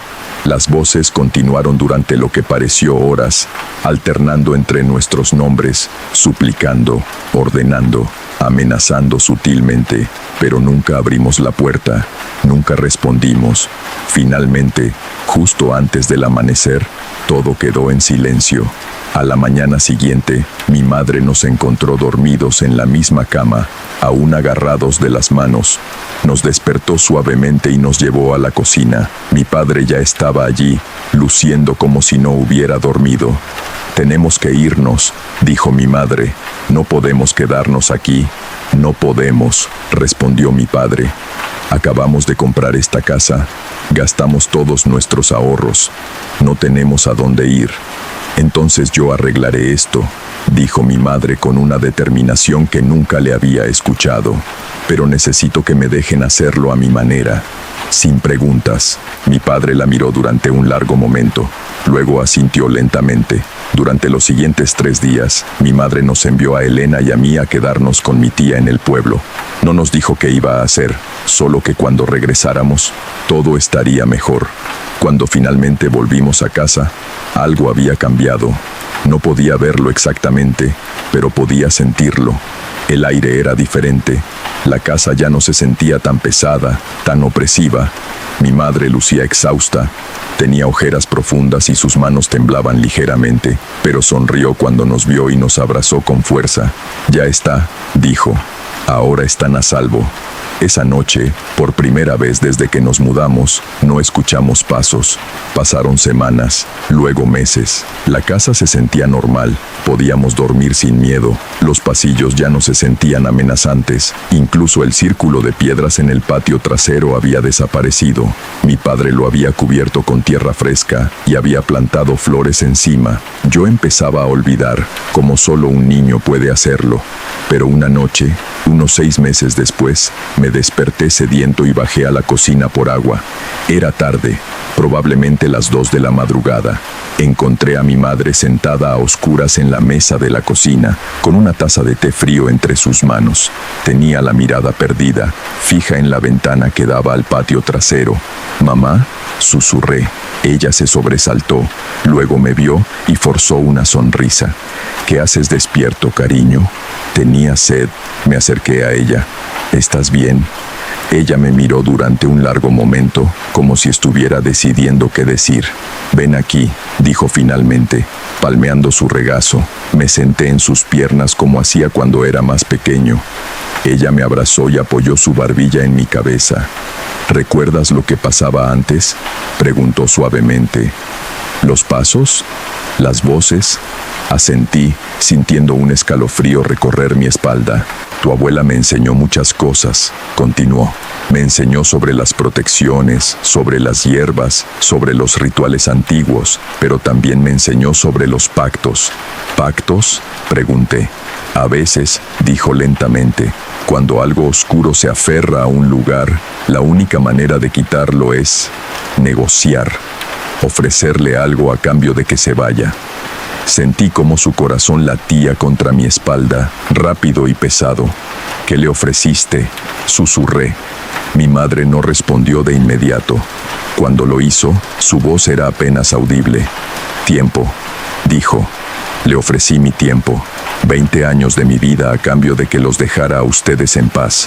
A ti, a Elena, a tu padre. para que pudieran vivir sin miedo en esta casa. No entendí completamente lo que quería decir. No entonces, pero vi cómo sus manos temblaban, cómo miraba por la ventana como si esperara ver algo en la oscuridad. «Mamá», mi voz tembló. «¿Estás asustada?». Ella me apretó más fuerte. «No por ustedes», susurró. «Nunca por ustedes». Hice lo que tenía que hacer para proteger a mi familia. Y lo volvería a hacer sin dudarlo. Me besó en la frente y me envió de vuelta a la cama. Me quedé dormido casi inmediatamente, como solo un niño puede hacerlo, sin comprender realmente el peso de sus palabras. Los años pasaron. La casa se convirtió en nuestro hogar. Elena y yo crecimos allí sin más incidentes. Los pasos nunca regresaron. Las voces nunca volvieron a llamarnos. Era como si nada hubiera pasado, pero yo notaba cosas pequeñas. Como mi madre a veces se quedaba mirando al vacío con una expresión distante, como ocasionalmente se tocaba el pecho, como si le doliera, como parecía cansada, más cansada de lo que una mujer de su edad debería estar. Cuando cumplí 18 años y me fui a la universidad, mi madre parecía haber envejecido 10 años más. Mi padre lo atribuía al estrés, al trabajo, a la vida normal. Pero yo recordaba aquella noche en la cocina, recordaba sus palabras sobre el pacto, sobre ofrecer su tiempo. 5 años después, cuando tenía 23, recibí la llamada. Mi madre había sufrido un colapso. Los doctores decían que su corazón estaba débil, inexplicablemente débil para una mujer de 47 años. No entendían por qué.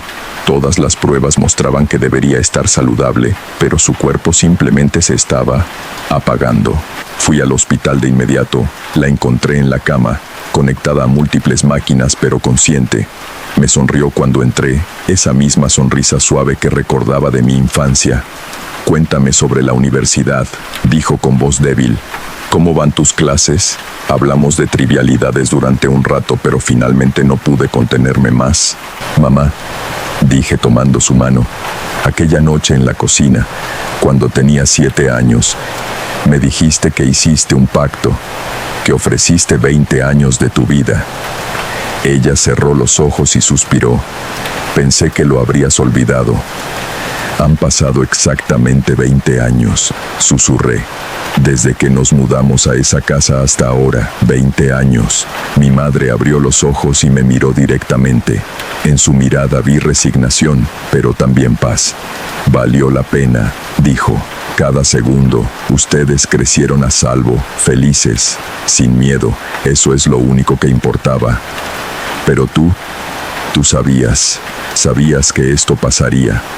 «Sí», dijo simplemente.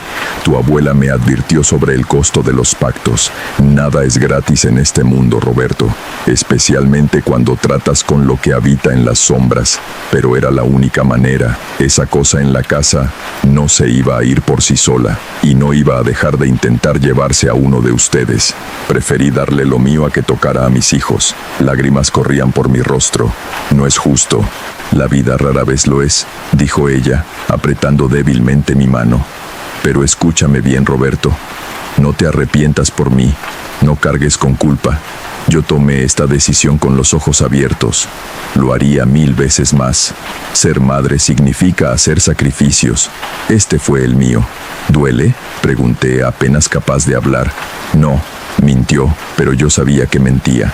«Solo estoy cansada, muy cansada. Mi madre murió 3 días después. Su corazón simplemente se detuvo a las 3 de la madrugada. La misma hora en que los pasos solían caminar por el pasillo de aquella casa. En el funeral, Elena me apartó. Ella también recordaba. Ella también había hecho las cuentas. 20 años, susurró. Nos dio 20 años de paz y le costó la vida». Asentí, incapaz de hablar.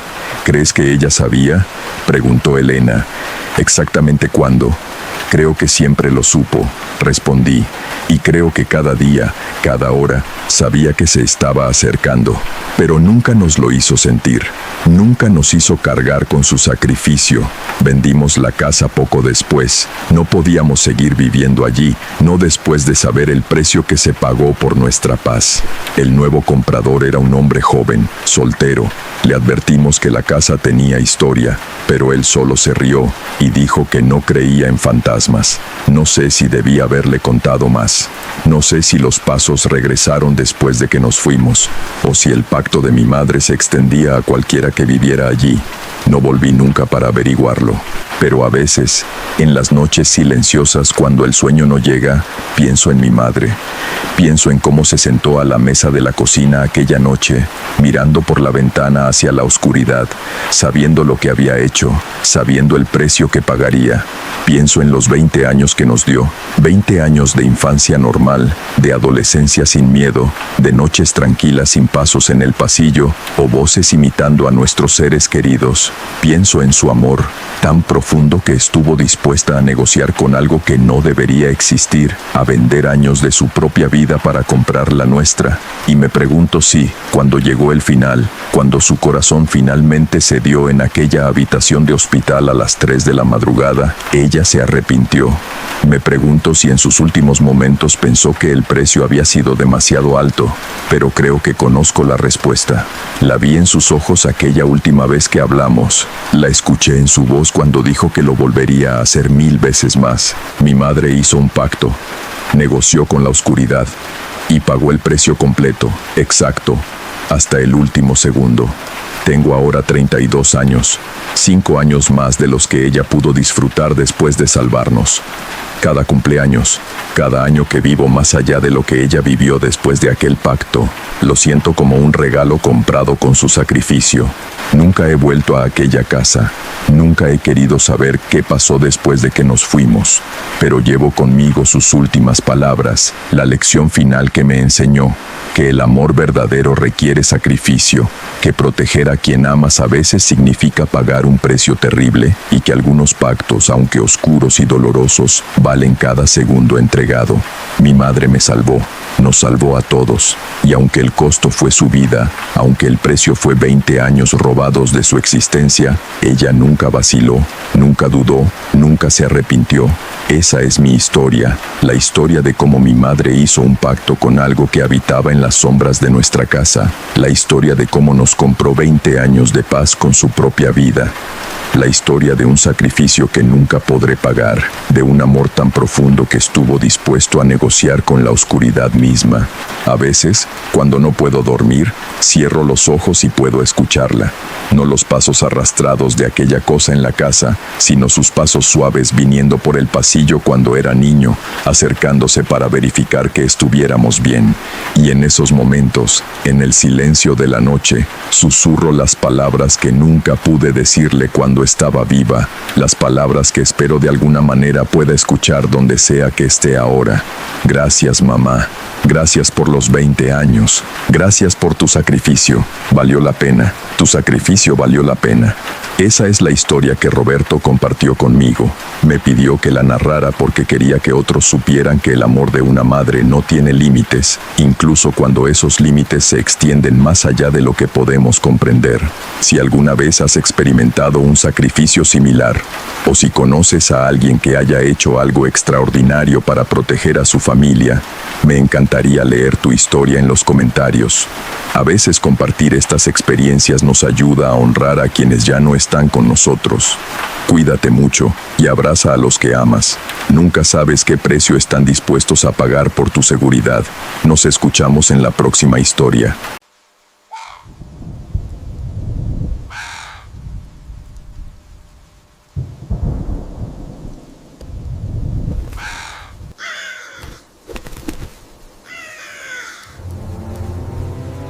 Esta historia me la envió un seguidor llamado Marcos, quien trabajó durante un año en una gasolinera de carretera en las afueras de Monterrey, México.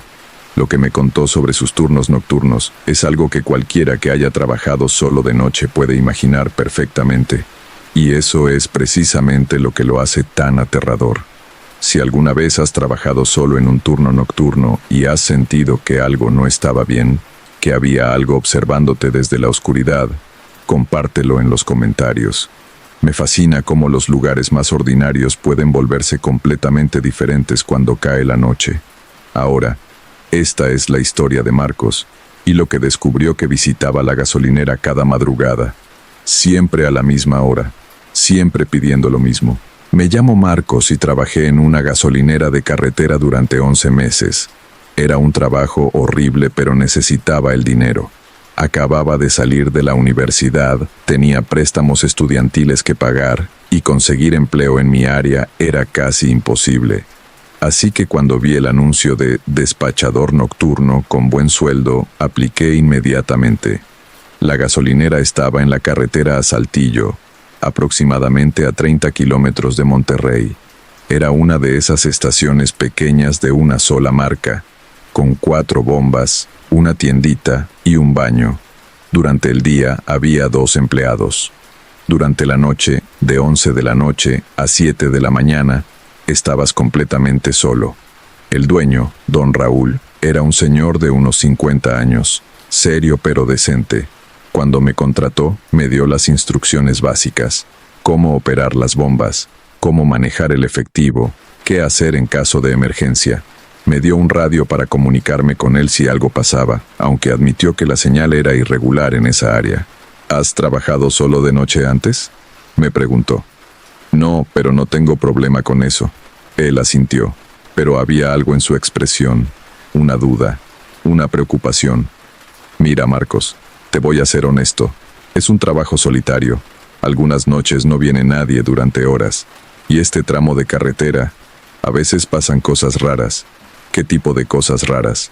Nada peligroso necesariamente, solo extraño. Clientes raros a horas raras. Si algo te hace sentir incómodo, confía en tu instinto. Cierra la tienda, quédate en la caseta de cobro y llama a la policía si es necesario. Pensé que estaba exagerando, que probablemente hablaba de borrachos o gente sospechosa. No le di mucha importancia. Mi primer turno fue un martes. Llegué a las 11 en punto. El chico del turno vespertino, Luis, me mostró rápidamente dónde estaba todo y se fue corriendo. Parecía ansioso por irse. Suerte, hermano. Fue todo lo que dijo antes de subirse a su moto y desaparecer por la carretera. Y entonces estuve solo. La gasolinera estaba iluminada por luces fluorescentes potentes que creaban un círculo de luz brillante en medio de la oscuridad total de la carretera. Más allá de ese círculo de luz, solo había negrura. El terreno alrededor era desierto, sin casas, sin árboles, solo tierra baldía que desaparecía en la oscuridad. Las primeras horas fueron ocupadas, camioneros haciendo paradas nocturnas, algunos automovilistas, gente volviendo tarde a casa, pero después de la 1 de la mañana el tráfico se volvió esporádico, un auto cada 20 o 30 minutos, y después de las 3, casi nada. El silencio era opresivo. Solo el zumbido de las luces fluorescentes y el ocasional camión pasando por la carretera sin detenerse. Me quedaba en la caseta de cobro, viendo videos en mi teléfono, tratando de no pensar en lo solo que estaba. Mi primera semana pasó sin incidentes. Empezaba a acostumbrarme al ritmo. Era aburrido pero tolerable. El sueldo era bueno. Podía soportarlo. Pero la segunda semana fue cuando conocí a la mujer del vestido blanco. Era un jueves, alrededor de las 3:30 de la madrugada. Yo estaba medio dormido en la caseta cuando escuché el timbre que sonaba cada vez que un auto pasaba sobre la manguera de aire en la entrada. Ding, ding. Me incorporé, esperando ver un auto acercarse a las bombas. Pero no había ningún auto. La gasolinera estaba vacía. Fruncí el ceño. A veces el timbre sonaba por error, activado por el viento o algún animal. Estaba a punto de ignorarlo cuando la vi. Una mujer estaba parada justo en el borde del círculo de luz, donde la iluminación de la gasolinera se encontraba con la oscuridad de la carretera. Llevaba un vestido blanco largo, como de época antigua. Su cabello era oscuro y largo, cayendo sobre sus hombros. Y solo estaba parada ahí, inmóvil, mirando hacia la gasolinera. Mi primer pensamiento fue que había tenido un accidente. Tal vez su auto se había descompuesto en la oscuridad y caminó hasta aquí buscando ayuda. Salí de la caseta. «Señora, ¿necesita ayuda?». Ella no respondió. No se movió. Solo siguió mirando. Me acerqué unos pasos. Ahora podía verla mejor. Era joven, tal vez 25 años. Su cara era pálida, demasiado pálida, y sus ojos, había algo extraño en sus ojos. Estaban fijos, sin parpadear, como los ojos de una muñeca. ¿Está bien? ¿Tuvo un accidente? Ella finalmente habló. Su voz era suave, casi un susurro, pero clara en el silencio de la noche. ¿Tienen agua? ¿Agua? Sí, claro. Hay botellas en la tienda. Pase. Ella no se movió. ¿Tienen agua? Repitió, con exactamente el mismo tono, como si fuera una grabación. Sí, señora. Hay agua adentro. Pase y se la doy. Ella giró lentamente y comenzó a caminar hacia la oscuridad, alejándose de la gasolinera. Espere. ¿A dónde va? Pero siguió caminando. En unos segundos la oscuridad la tragó completamente. Desapareció como si nunca hubiera estado ahí. Me quedé parado ahí, confundido. ¿Qué había sido eso? ¿Por qué preguntó por agua y luego simplemente se fue? Busqué en la oscuridad con mi linterna, pero no vi nada. Ningún auto descompuesto. Ninguna señal de que alguien hubiera estado ahí. Volví a la caseta, inquieto. Tal vez era una mujer con problemas mentales. Tal vez estaba desorientada. Debí haber insistido más en ayudarla, pero algo en mi interior me decía que había hecho bien en no seguirla a la oscuridad. La noche siguiente, viernes, ella regresó, misma hora, 3:30 de la madrugada. El timbre sonó, ding ding, y ahí estaba ella, parada en exactamente el mismo lugar, en el borde de la luz. Mismo vestido blanco, mismo cabello largo, misma postura inmóvil. Mi piel se erizó. Salí de la caseta, pero esta vez no me acerqué tanto. Señora, ¿es usted de anoche? Ella me miró con esos ojos fijos, sin parpadear. ¿Tienen agua? Las mismas palabras, el mismo tono exacto. Sí, tenemos agua. ¿Quiere que se la traiga? ¿Tienen agua? No era una conversación, era como si solo pudiera decir esa frase, como un disco rayado. Mire, no sé qué está pasando, pero si necesita ayuda puedo llamar a alguien. Ella dio media vuelta y caminó hacia la oscuridad, exactamente como la noche anterior. Mismos pasos, mismo ritmo, y desapareció. Esta vez revisé las cámaras de seguridad. La gasolinera tenía 4 cámaras, una apuntando a cada lado. Rebobiné al momento exacto. Las cámaras mostraban la gasolinera vacía. No había nadie en el borde de la luz. No había ninguna mujer de vestido blanco. Solo yo, saliendo de la caseta, hablando aparentemente con el aire y luego volviendo adentro. Pero yo la había visto, tan clara como me veo a mí mismo. Había estado ahí, le había hablado. ¿Por qué las cámaras no la capturaron? La tercera noche, sábado, decidí estar listo. Me quedé en la caseta con las puertas cerradas. Tenía mi teléfono grabando, apuntando hacia afuera. Cuando ella apareciera, la grabaría. Tendría prueba. 3:30 de la madrugada. Ding ding. Ahí estaba ella, misma posición, mismo vestido. Esta vez no salí. Solo la observé desde adentro de la caseta, con mi teléfono grabando. Ella se quedó parada ahí durante unos 30 segundos. Luego, sin que nadie saliera a atenderla, dijo en voz alta: ¿Tienen agua? Su voz atravesó las paredes de la caseta claramente, a pesar de que no debería poder escucharla tan bien desde adentro. Esperé. No respondí. Ella repitió: ¿Tienen agua? Y entonces hizo algo que nunca había hecho antes. Comenzó a caminar. No hacia la oscuridad como las noches anteriores, hacia la gasolinera, hacia mí. Mi corazón latía salvajemente. Revisé que la puerta de la caseta estuviera cerrada con seguro. Lo estaba. Ella caminaba lentamente, sus pies apenas tocando el suelo, y mientras se acercaba pude ver más detalles bajo la luz brillante. Su vestido no solo era blanco, estaba mojado, goteando. Dejaba un rastro de agua detrás de ella mientras caminaba, y su piel no era solo pálida, tenía un tinte azulado, como un cadáver. Se detuvo justo frente a la puerta de la caseta. Estábamos separados solo por el vidrio. Podía ver su cara claramente ahora. Sus ojos no solo estaban fijos, estaban muertos, sin vida, sin alma, solo órbitas vacías mirando sin ver, y su boca. Cuando habló esta vez, su boca no se movió de forma natural. Se abría demasiado, como una bisagra rota. ¿Tienen agua? El agua seguía goteando de su vestido, formando un charco a sus pies. No, susurré. No tenemos agua. Vete. Por favor, vete. Ella inclinó la cabeza de una forma imposible, demasiado lejos, como si su cuello no tuviera huesos. Necesito agua. Me estoy secando. Y entonces vi algo que hizo que mi mente casi se apagara. Su piel comenzó a agrietarse, literalmente, como barro seco. Grietas aparecían en su cara, en sus brazos, en cada centímetro de piel visible. Y de esas grietas, en lugar de sangre, salía agua, agua sucia, lodosa. Grité. No pude evitarlo. Y en el momento en que grité, ella desapareció. Simplemente ya no estaba ahí.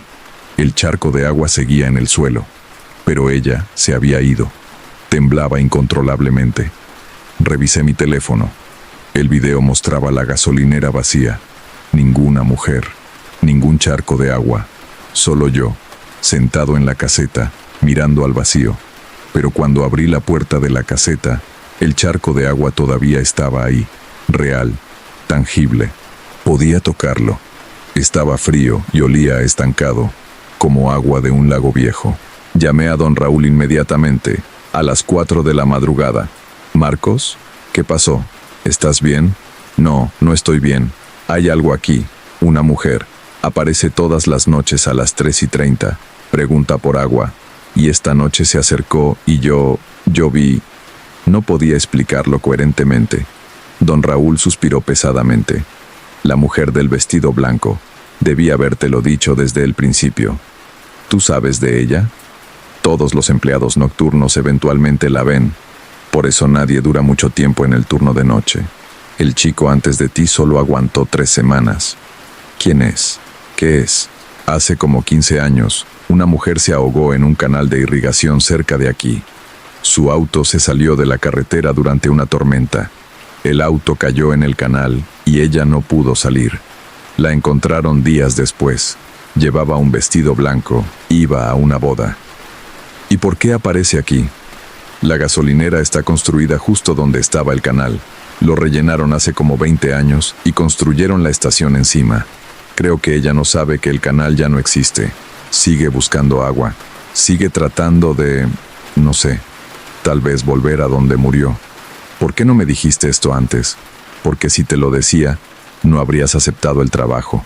Mira, ella no hace daño. Aparece, pregunta por agua y se va. Solo ignórala.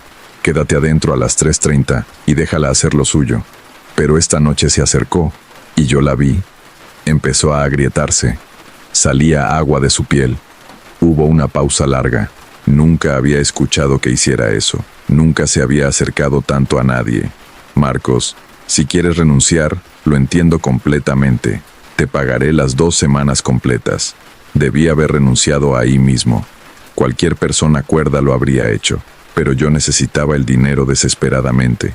Y una parte estúpida de mí pensó que tal vez, si simplemente la ignoraba, si me quedaba adentro con las puertas cerradas, estaría bien. «Voy a seguir», dije, «pero si vuelve a acercarse, me voy inmediatamente». «Entendido. Ten mi número en marcación rápida. Y Marcos, no salgas de la caseta después de las 3:15, no importa qué». Continué trabajando. Cada noche era una tortura de anticipación esperando las 3:30. Y cada noche ella aparecía. A veces se quedaba en el borde de la luz, otras veces caminaba más cerca, pero nunca más se acercó tanto como esa primera vez. Siempre la misma pregunta: ¿tienen agua? Siempre el vestido blanco mojado. Siempre esos ojos muertos. Aprendí a ignorarla.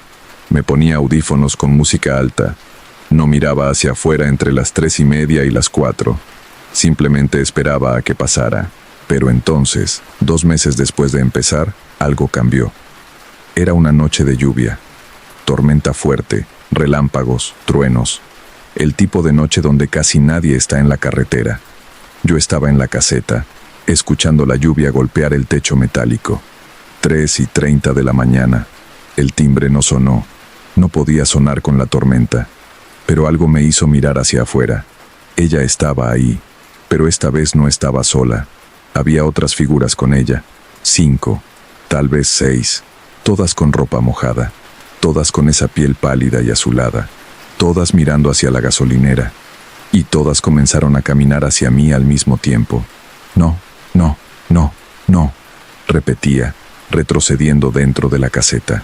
Se acercaron a las ventanas, presionaron sus caras contra el vidrio, dejando marcas de agua. Sus bocas se abrían y cerraban sin sincronización, como peces fuera del agua, y todos hablaban al mismo tiempo, sus voces superponiéndose en un coro horrible. Agua, necesitamos agua, devuélvenos el agua, nos quitaron el agua, ¿dónde está el agua? Nos ahogamos sin agua, agua, agua, agua, agua, agua, agua. Las voces se volvían más fuertes, más insistentes. Las ventanas comenzaron a vibrar con el sonido. Las luces de la gasolinera parpadeaban. Agarré el teléfono para llamar a don Raúl, a la policía, a cualquiera. Pero no había señal. La tormenta había tumbado las torres. Las figuras comenzaron a golpear las ventanas. No fuerte, solo golpecitos suaves.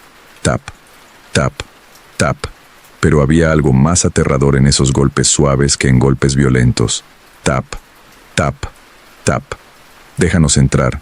Solo queremos agua. Devuélvenos lo que es nuestro. El canal, el agua. Devuélvenos. Y entonces, una de las figuras, no la mujer del vestido blanco, otra, presionó su mano contra el vidrio, y donde tocó, el vidrio comenzó a empañarse con condensación. No condensación normal. Esta tenía un tinte verdoso, como alga. El empañado se extendió, cubriendo toda la ventana, y luego las otras ventanas. Pronto, toda la caseta estaba cubierta por dentro con esta condensación verdosa que olía a agua estancada. No podía ver afuera, solo podía escuchar los golpes. Tap, tap, tap, y las voces.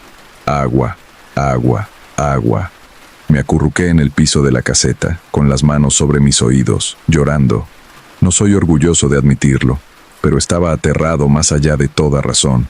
No sé cuánto tiempo pasó, tal vez minutos, tal vez horas, pero eventualmente los golpes se detuvieron, las voces se silenciaron, y cuando finalmente reuní coraje para limpiar un poco de la condensación de la ventana y mirar afuera, se habían ido. La tormenta también había pasado. El cielo comenzaba a aclararse con los primeros indicios del amanecer. Eran las 5:30 de la mañana, 1 hora y media. Había durado 1 hora y media. Cuando el turno del día llegó a las 7, salí de esa caseta tambaleándome como borracho. El chico del turno diurno me miró alarmado. «Hermano, ¿estás bien? Te ves terrible». «Renuncio», fue todo lo que dije. Llamé a don Raúl esa misma mañana y le dije que no volvería. Me ofreció pagarme el mes completo si me quedaba 2 semanas más para entrenar a un reemplazo. «Ni por todo el dinero del mundo», le dije. Estuve desempleado 3 meses después de eso. Valió la pena cada día de estar sin dinero con tal de no volver ahí. Eventualmente conseguí un trabajo en mi área. Ahora trabajo en oficina, horario normal de día, rodeado de gente, y nunca he estado más agradecido. Pero a veces, cuando llueve fuerte por la noche, me despierto pensando que escucho ese sonido. Tap, tap, tap. Y esas voces susurrando, agua, agua, agua. Manejo por esa carretera ocasionalmente durante el día. La gasolinera todavía está ahí, operando normalmente. Don Raúl finalmente contrató a 2 personas para el turno nocturno en lugar de una. Supongo que finalmente entendió que nadie duraría solo ahí después de la medianoche. Y cada vez que paso durante el día, miro ese terreno baldío alrededor de la estación. Tierra seca, agrietada, muerta. Es difícil imaginar que alguna vez hubo un canal de agua ahí. Difícil imaginar a personas ahogándose en ese lugar que ahora es tan árido. Pero ellos lo recuerdan. Los que murieron ahí lo recuerdan y siguen buscando el agua que les fue arrebatada. Siguen preguntando, noche tras noche, a las 3:30 de la mañana, ¿tienen agua? Y nunca hay suficiente agua para saciar a los muertos. Ve, Y con esto concluye la historia de Marcos. Me dijo que jamás volvió a trabajar de noche, que prefiere cualquier cosa antes que estar solo en las horas oscuras. Si alguna vez has trabajado en una gasolinera nocturna, en una tienda de conveniencia, o cualquier lugar solitario durante la madrugada y has visto cosas que no puedes explicar, déjalo en los comentarios. A veces, los lugares más comunes esconden las historias más aterradoras. Cuídate mucho, que descanses bien, y nos vemos en la siguiente historia.